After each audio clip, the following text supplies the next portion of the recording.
you beautiful bastards. Hope you're having a fantastic Monday. Welcome back to the Philip DeFranco Show, and let's just jump into it. And the first things we're going to talk about today are actually two stories connected by one topic, and that is breastfeeding. And the lighter of the two stories actually involves Chrissy Teigen. Yesterday, she posted this photo of herself breastfeeding with the caption, "Luna making me feed her baby doll, so I guess I have twins now." And while there was a lot of love for that photo, it had almost 3 million likes. It also resulted in people attacking Teigen. In a now deleted tweet, someone wrote, "I think it's perfectly fine for women who breastfeed in public. They are doing it because they need to. When you post on social media that you are doing it, it comes across as narcissistic though." To which Teigen responded, "Nah, just chillin', posting daily life like I do with anything else. Cooking, playing with dogs, etc. You make feeding a baby a big deal because you got weird titty issues." Another writing, "Christ in a handbasket. Menstruating, childbirth, and sex are natural too. But that doesn't mean I want to see pics of it and or celebrities like Chrissy Teigen taking a bath or nursing. We get it." To which Teigen replied, "I don't care to see grainy fireworks, Coachella selfies, or infinity pool pics, but I let people live. Calm your tits and scroll on by." And this isn't the first time Teigen and her husband John Legend have posted anything and there being some backlash. And there were similar reactions, people saying the breasts need to be kept private, the inclusion of talk about modesty. But my personal takeaway is I'm glad Teigen and others share photos like this. And it's not for like any weird, creepy, sex-related reason. I think it takes away the stigma of breastfeeding. Unfortunately, it is very easy to find stories about mothers who are shamed because they're breastfeeding. Various stories about women in public,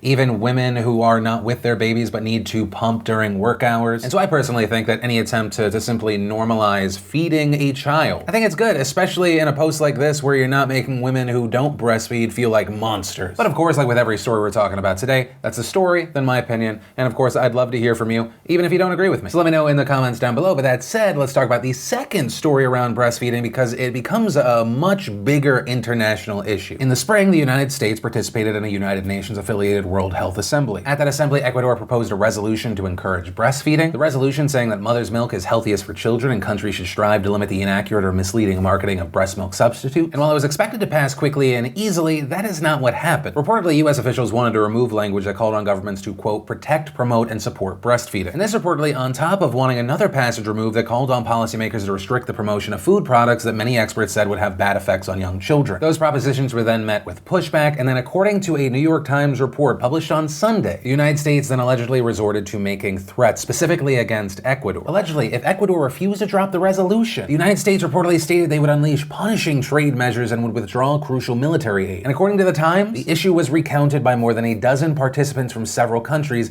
many of whom requested anonymity because they feared retaliation from the United States. But then, and get this is where it gets really interesting, what ended up happening was that Russia ended up being the country to introduce the resolution, and the United States allegedly did not pressure Russia to back down from the measure. And that final resolution also reportedly kept a ton of the original wording. But the United States was successful in getting rid of language that called for the international health body to provide technical support for nations seeking to stop inappropriate promotion of food for infants and young children. And with this specific story, there are two main focuses. And the first I'll mention isn't actually even limited to breastfeeding, and that is just the negotiation tactic. This is something Patty Rendall, the policy director of the British advocacy group Baby Milk Action, chimed in on, saying, "We were astonished, appalled, and also saddened. What happened was tantamount to blackmail, with the US holding the world hostage and trying to overturn nearly 40 years of consensus on the best way to protect infant and young child health." But the big focus there is what has been seen as blackmail. That if you don't vote our way here, you're gonna hurt somewhere else. But on that specific note, we shouldn't be surprised because the Trump administration has done this before. One of the most notable in front of the camera ones had to deal with the Jerusalem vote in the UN. You had Nikki Haley saying they were gonna take names of countries voting a certain way. Trump, of course, saying, "Let them vote against us. We'll save a lot, we don't care." But this isn't like it used to be where they could vote against you and then you pay them hundreds of millions of dollars. We're not going to be taken advantage of any longer. So whereas many people will see this situation as another example of blackmail, it appears that Donald Trump's mindset is,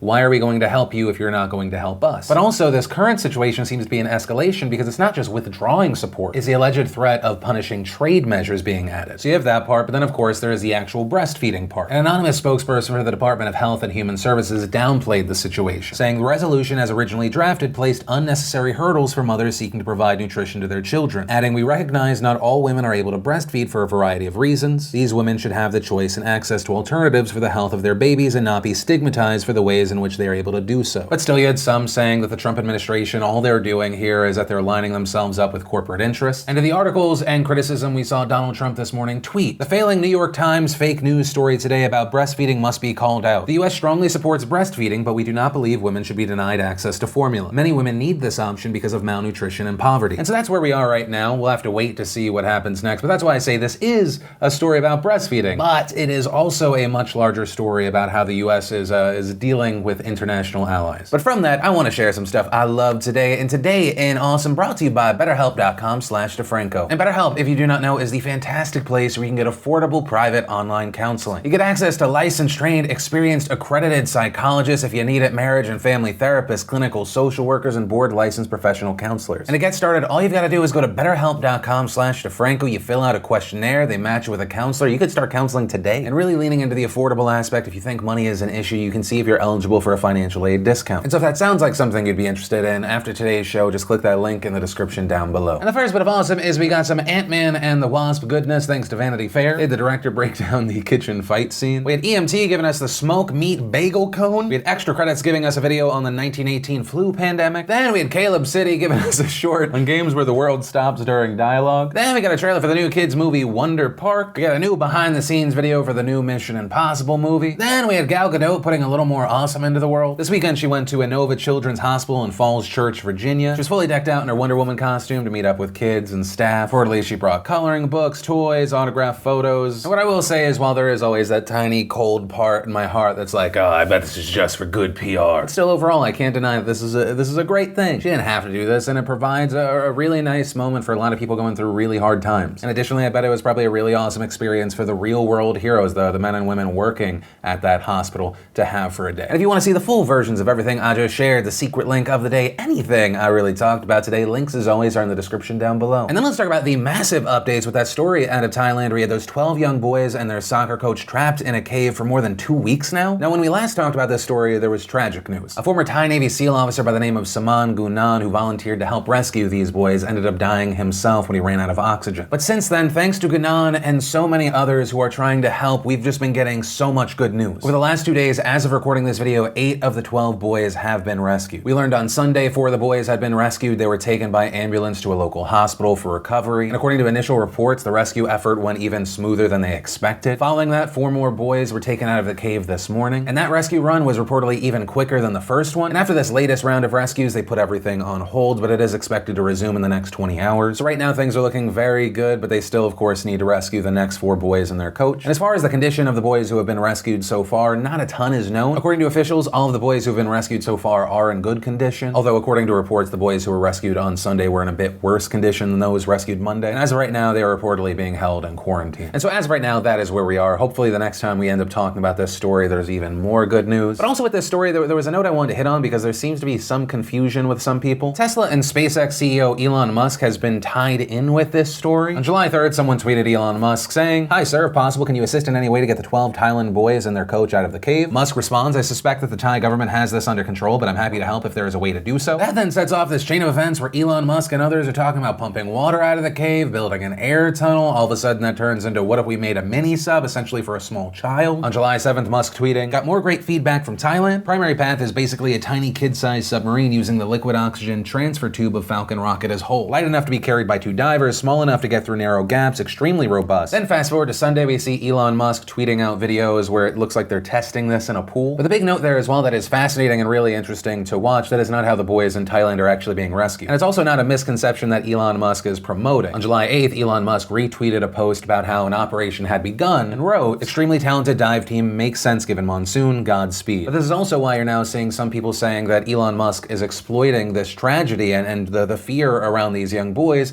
as a marketing opportunity. And actually in response to one of the critical tweets that read, "Gosh, feel like you need to leverage every public situation for your own aggrandizement much? You do know there are hundreds of experts already working this across multiple countries, no? Hashtag narcissism." Elon said, "If I am a narcissist, which might be true, at least I am a useful one." And as far as why Elon and the team have moved forward with this, even though the boys in Thailand are being rescued by other means, on July 8th we saw Elon tweet, "Mini sub arriving in about 17 hours, hopefully useful. If not, perhaps it will be in a future situation." Now as far as how the boys in Thailand are actually being rescued, we've learned a few details. 2 divers for every boy being rescued. The boys are wearing full face masks and being given multiple wetsuits so they can regulate their body temperature better. But like I said, that is where we are. This is kind of an offshoot of the main story, but I do want to pass the question off to you. How are you personally receiving Elon Musk's continued connection with this story, even though the boys are currently being rescued right now by other means? Do you feel that it's still motivated, as in let's continue to put this out because, hey, worst case scenario, this is available? Or are you of the mindset that this is clear exploitation of a tragedy? I'd love to know your thoughts and the reasons you have behind them. And that's actually where I'm going to end today's show. And remember, if you like this video, you like what I'm trying to do on this channel, hit that like button. If you're new here, hit that subscribe button, ring that bell if you want notifications. happens. It makes it that much easier to not miss these daily videos, which actually, if you did miss the last Philip DeFranco show, we're back to 5 times a week. We had a Friday show. If you want to catch up, all you gotta do is click or tap right there to watch that. Or if you want something lighter, we have the newest behind the scenes vlog. You can click or tap right there. But that's it, of course. As always, my name's Philip DeFranco. You've just been filled in. I love yo faces, and I'll see you tomorrow.